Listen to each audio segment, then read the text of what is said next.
ನಮಸ್ತೆ ಗೆಳೆಯರೆ. ಇವತ್ತು ಮತ್ತೊಂದು ಕಥೆಯೊಂದಿಗೆ ನಿಮ್ಮ ಮುಂದೆ ಬಂದಿದ್ದೇನೆ. ಒಬ್ಬರು ಮಹಾತ್ಮರು ಒಂದು ಊರಿಗೆ ಬರ್ತಾರೆ. ಮಹಾತ್ಮರು ಅಂತಂದರೆ ಅವರು ಒಂದು ರೀತಿ ಸ್ವಾಮಿಗಳು, ಒಂದು ಸನ್ಯಾಸಿ ಆಗಿರ್ತಾರೆ. ಅವರ ಬಗ್ಗೆ ಬಹಳ ಖ್ಯಾತಿ ಇರ್ತದೆ.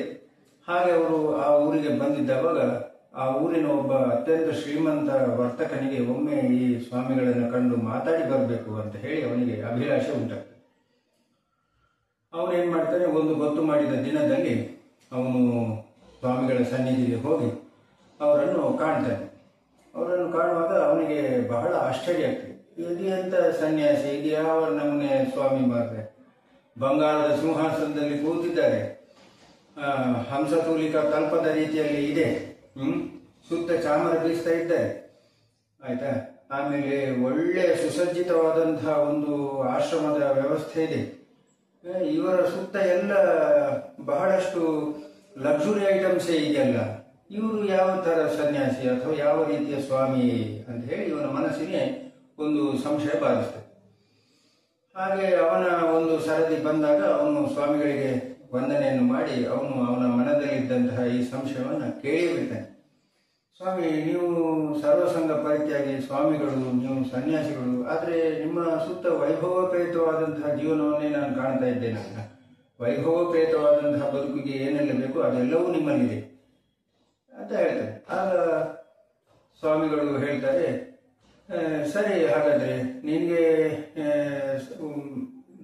ಸಮ್ಮತಿ ಇದ್ರೆ ಇದನ್ನೆಲ್ಲ ಬಿಟ್ಟು ನಾನು ಇಲ್ಲಿ ನಿನ್ನ ಜೊತೆ ಬರಲಿಕ್ಕೆ ಸಿದ್ಧನಿದ್ದೇನೆ ಅಂತ. ಬನ್ನಿ ಹಾಗಾದ್ರೆ ಅಂತ ಇವನು ಕೂಡ ಹೇಳ್ತಾನೆ. ಸ್ವಾಮಿಗಳು ಕೂಡಲೇ ಸಿಂಹಾಸನದಿಂದ ಇಳಿತಾರೆ.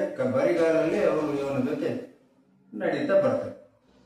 ಸ್ವಲ್ಪ ದೂರ ಬಂದ ತಕ್ಷಣ ಈ ವರ್ತಕನಿಗೆ ಏನಾಗುತ್ತೆ, ನೆನಪಾಗುತ್ತೆ, ತಾನು ತನ್ನ ಚಪ್ಪಲಿಯನ್ನ ಅಲ್ಲಿಯೇ ಬಿಟ್ಟು ಬಂದಿದ್ದೇನೆ ಅಂತ. ಇವನು ಸ್ವಾಮಿಗಳ ಹತ್ರ ಹೇಳ್ತಾನೆ, ಸ್ವಾಮಿಗಳೇ, ಮತ್ತೆ ನಾವು ವಾಪಸ್ ಹೋಗ್ಬೇಕಾಗ್ತದೆ, ಯಾಕೆಂತಂದ್ರೆ ನನ್ನ ಚಪ್ಪಲಿಯನ್ನು ನಾನು ಅಲ್ಲೇ ಬಿಟ್ಟಿದ್ದೇನೆ, ಅದನ್ನು ತೆಗೆದುಕೊಂಡು ನಾವು ಮುನ್ನಡೆಯೋಣ. ಆಗ ಈ ಸನ್ಯಾಸಿಗಳು ವರ್ತಕನಿಗೆ ಹೇಳ್ತಾರೆ, ಇದುವೇ ನಿನಗೂ ನನಗೂ ಇರುವಂತಹ ವ್ಯತ್ಯಾಸ. ನಿನ್ಗೆ ಏನು ಒಂದು ಚಪ್ಪಲಿಯನ್ನು ಕೂಡ ಬಿಟ್ಟು ಬರಲಿಕ್ಕೆ ನಿನಗೆ ಸಾಧ್ಯ ಆಗಲಿಲ್ಲ, ಆದರೆ ನಾನು ಆ ವೈಭವೋಪೇತವಾದಂತಹ ಎಲ್ಲ ವಿಚಾರಗಳನ್ನು ನಾನು ಬಿಟ್ಟು ಆ ಕ್ಷಣಕ್ಕೆ ನಿನ್ನ ಜೊತೆ ಬರಿಗಾಲಲ್ಲಿ ಬರಲಿಕ್ಕೆ ನನಗೆ ಸಾಧ್ಯ ಆಯಿತು. ಅಂದ್ರೆ ಏನು, ಈ ಯಾವುದೇ ಐಶ್ವರ್ಯಗಳಿಗೆ, ಈ ಸುಖೋಪಭೋಗಗಳಿಗೆ ನನ್ನನ್ನು ನಾನು ಅಂಟಿಸಿಕೊಂಡವನಲ್ಲ. ಯಾವ ಕ್ಷಣದಿಂದ ಕ್ಷಣಕ್ಕೂ ಇದನ್ನು ಬಿಟ್ಟು ಹೋಗ್ಲಿಕ್ಕೆ ನನಗೆ ಸಾಧ್ಯ ಇದೆ. ಅದು ಅನಿವಾರ್ಯ ಏನಲ್ಲ.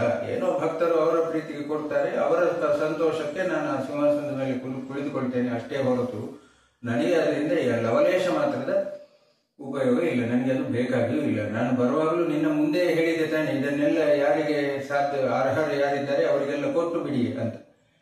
ಇನ್ನೀಗ ಹಿಂದಿರುಗಿ ಹೋದ್ರು ಅಷ್ಟೇ, ಅದೆಲ್ಲ ಇಲ್ಲದಿದ್ರೂ ನಡೀತದೆ, ಇದ್ರೂ ನನಗೇನು ಅದರಿಂದ ಇದಿಲ್ಲ. ಇದುವೇ ನನಗೂ ನಿನಗೂ ಇರುವಂತಹ ವ್ಯತ್ಯಾಸ. ನೀನೇನು ಒಂದು ಚಪ್ಪಲಿಯನ್ನು ಬಿಡ್ಲಿಕ್ಕೂ ನಿನ್ಗಾಗಲಿಲ್ಲ. ಅಂದ್ರೆ ಒಂದು ರೀತಿ ಮಾಯೆಯ ಬಂಧನ ಇದು, ಮಾಯೆಯ ಪಾಶದೊಳಗೆ ನೀನು ಸಿಲುಕು ಬಿಟ್ಟಿದ್ದೀಯ. ನನಗೆ ಆ ಮಾಯೆಯ ಬಂಧನ ಇಲ್ಲ.